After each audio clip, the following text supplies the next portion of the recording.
I can't believe you haven't read Joy Luck Club.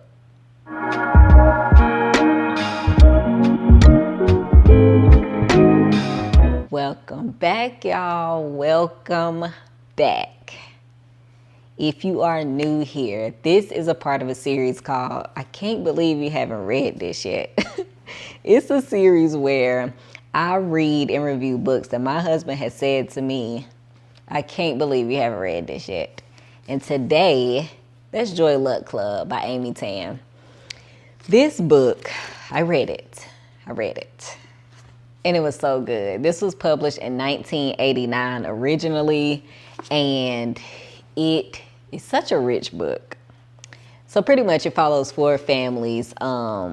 They're Asian and Asian American, and it's heavy themes on motherhood and daughterhood and understanding your mom. You get to see the main character grow in understanding. You get to see her develop into an adult who's not a selfish, bratty, spiteful teenager. I mean, because there's some parts in here that made me mad.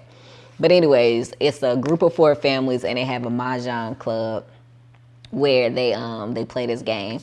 And it's so many like words of wisdom woven into it. She's thinking about, because her mom passed, and she has to like take her space in the mahjong table or whatever. And you're thinking about like everything that she said to her, and it's very reflective. And she's thinking about the past, the present, and the future. And then, I'm not going to give too much away, but it jumps into another part of the story where you get to hear her mom's perspective, and you get to see like things that she just didn't know. And then it's got like the main character, she's growing, she's understanding, she has to, even though she's grown, it feels like a coming of age, the way that she has to go through these things and understand like what she never understood about her mom. She gets to understand more about in this book. Rich on the idea of honoring your tradition versus assimilation when you move to another country, about leaving everything behind and the sacrifices involved in it. Okay, there's sacrifices that has to be made, and your kids don't get it.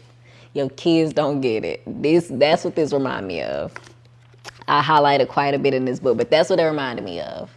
You do things, and in your way, they mean one thing, your kids don't get it. And just seeing like, it was some like the younger version of the main character of this book and how she interacted with her mama. I wanted to jump in these pages, but I guess that was the point. You get to see her in her teenage era being rebellious, being mean for no reason, and grow up and to understand some of the things that her and her mom never saw eye to eye. She never understood it.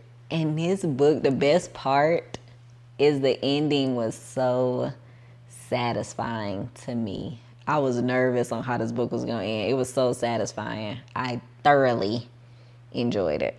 Yeah, so it highlights the hope that some immigrants have, and the hope and the aspirations or desires they have when coming to America, like starting over and what that would look like, the opportunities that could be present, and how that can accompany and contrast with their personal and traditional values. And then what it looks like when you think like you want to raise. This one part I ain't gonna go through everything I highlighted, but this one part is a pretty good representation. This is something that the mom said about her daughter, who her daughter was a firstborn. She's Asian, of Asian ancestry, but she was born in America. It's my fault she is this way. I wanted my children to have the best combination, American circumstances and Chinese character. How could I know these two things do not mix? That pretty much wraps it up. Like the desire for the mom to want, like you want them to not experience the stuff that you experience. You want them to have better opportunities, freedoms that you didn't have. But that means that they're missing out on this other part that you pretty much got to sacrifice that to get this. And that's what this book highlights. And unlike some of the other books, I feel like the reason that my husband said, I can't believe you haven't read this yet, is because I really, one, he read it. He said he read this in high school. He had to read it. But I think he also knows I really, really like and swoon over like when a mother-daughter relationship is broken and it gets mended. I'm like vicariously living through that, you know what I mean? So I'm like, wow, it was so good. You feel like you can't relate, like y'all speaking in two different languages, and literally at times they were speaking in two different languages. But just how like they had this common understanding, how you feel like people don't got your back when they do because you just don't get it. How what your mom says to you, it has this meaning that even if you ask somebody else what this means, that's not what my mama meant for me. Like that's what it means objectively, but like nobody can say when my mama said this to me, that's what that meant.